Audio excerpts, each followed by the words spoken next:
Hello everyone, we are here at Grand Adventure Weatherford with Steve and Lonnie Pennington, owners and operators of this fantastic FEC. Today we're going to discuss with them about how is QBIX performing in this location, in the mix of attractions and games that you have here on the floor, but both in the broader location.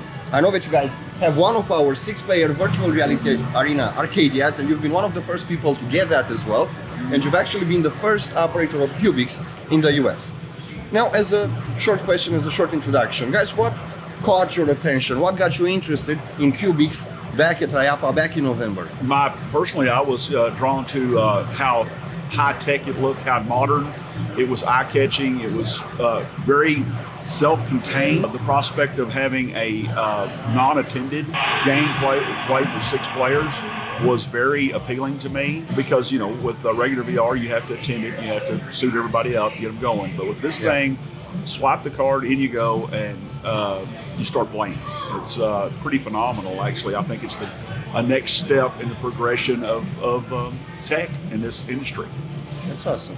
Lonnie, go ahead. For me, what caught my eye is that it's augmented reality. It's not a full dive VR game. It has a much broader audience, so we can incorporate a lot more members and have a much more broad spectrum of players and participants. That's fantastic. Younger children can play much easier. So, how would you say that in the last couple of weeks, in the last couple of months, how did QBIX, the unattended attraction, compare with the virtual reality attraction here? In terms of throughput, it's much faster. You get a lot more attendees that can go through. It is excellent for large corporate events or large private parties because now I have a much better throughput for both my VR and my augmented reality, and I've been billing that as the same ticket right now for big private events.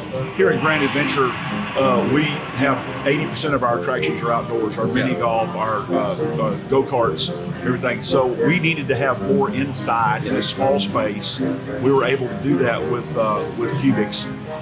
It doubled our capacity, or actually went beyond double because it's quicker than the VR. So it really helped give us a much higher throughput and more attractions inside the building. And with the weather in Texas, and I guess anywhere you are actually, weather is, it's better not to be affected as much by the weather. So it's really good.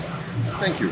And let's compare the 2 different attractions, the VR, the 6-player VR versus the 6-player QBIX on staffing efforts.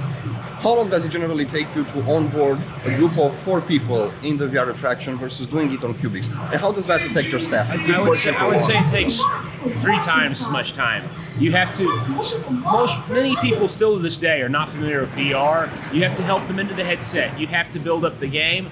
I do charge a little more for it. Not the amount that would justify that. So there is a lot better throughput on QBIX. I will still say there's a lot of interest still with full dive VR. A lot of people still love that. It just is going to take a little more effort, as it always has. Yes. And looking at your guests, can you point down at a demographic or a specific type of audience that enjoys QBIX? Yeah, so who's the player in your location? Typically once you start to move outside traditional gamer roles, you get more enjoyment with QBIX. Large groups still find a lot of fun with that on QBIX, but usually what you're going to get is, whereas a grandparent and grandchild would not play my VR, they'll be much more willing to play QBIX now, is what I've discovered. That's going to really be your big transition there. You're going to get grandparents, grandkids, whereas you still get the teenagers, but now you get the other ends of the spectrum too. Also, a lot of people don't want to put on the headgear. You know, ladies don't want to put it on. Older people are not interested in that, but they'll go into QBIX because it's so, I guess this doesn't interrupt your life, so you can just walk in, pick up a controller, and play rather than get all geared up. And I think the gearing up intimidates a lot of people into not playing the regular VR, and it doesn't with the QBIX. Fantastic.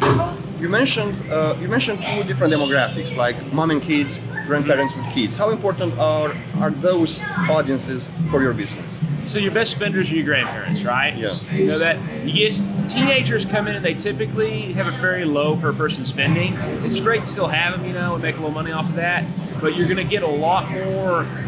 Your ultimate decision maker is the adult, right? That is where most of the money is in this industry.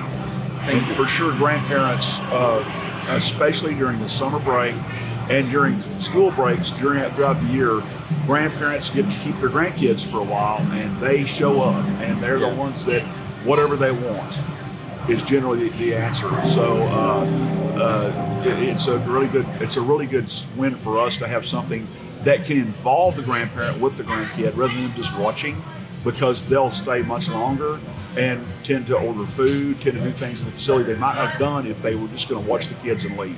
So it actually keeps them involved.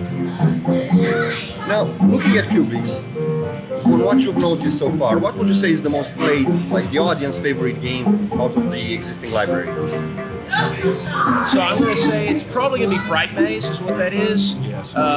It depends on your age demographic. If they're very young, they'll want to play Astro Riders because that's more my whimsical style.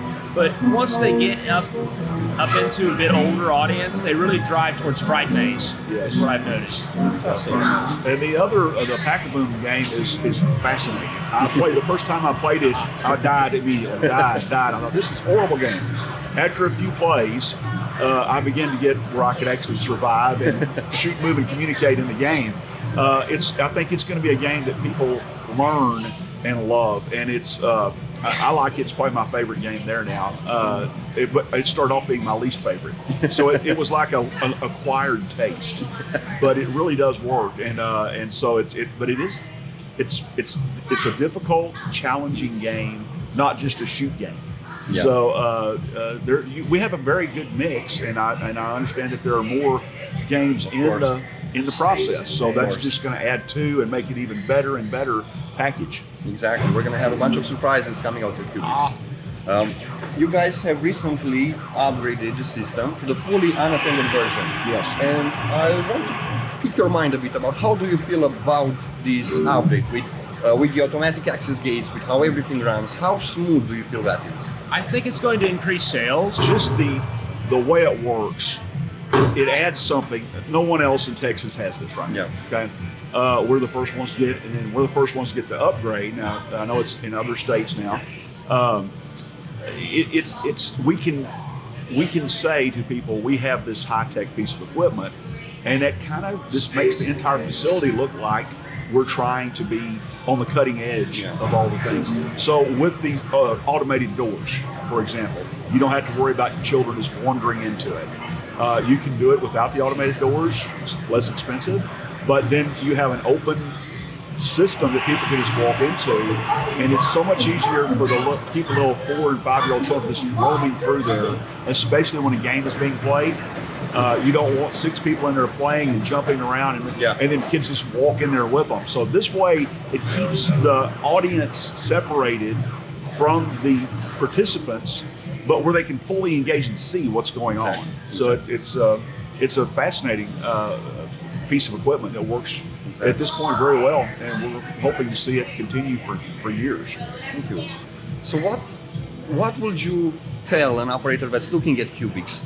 What would you advise them to analyze? What are the top 3 things they need to take into account for them to have like a successful investment with QBIX? Well, I would start with demographics. Do you need to catch more of your spectrum, or do you already focus and are you intent on focusing on a very narrow traditional gamer demographic, or do you want to branch out a little bit? That would be one thing to look into, I would say, right off the bat. The other thing for me is right now, this is very new on the market. You get a little buzz in your facility. The first time when we first put this in, we had long-term guests come in that hadn't been in a month that said they've completely remodeled the whole facility. And basically all we'd done is move things around and added QBIX. And as far as they were concerned, we'd done a complete remodel of the facility. And it does catch, compared to the smaller 2-player VR units that you see, the Kongs, the VR Rabbits, it's much more eye-catching. It's it appears much more high-tech. And it's just less problematic than all of the things that can go wrong with the ones where you had to put headsets on. So I think that it would be something that would simplify your life in an entertainment center of any kind, actually. I mean, it's an attraction. but it works like an arcade game with the card swipe. So you get a lot of benefits from that. Awesome. Guys, thank you so much for sharing that. I appreciate your feedback and your time. And we're very excited to see how QBIX will perform in the next couple of months, especially as you got into the summer season. So that's going to be definitely exciting for us and everyone else. Yes, you're welcome. Thank you. Thank you once again. We appreciate Good it. to see you, Stefan. Take care. Bye-bye. Bye-bye.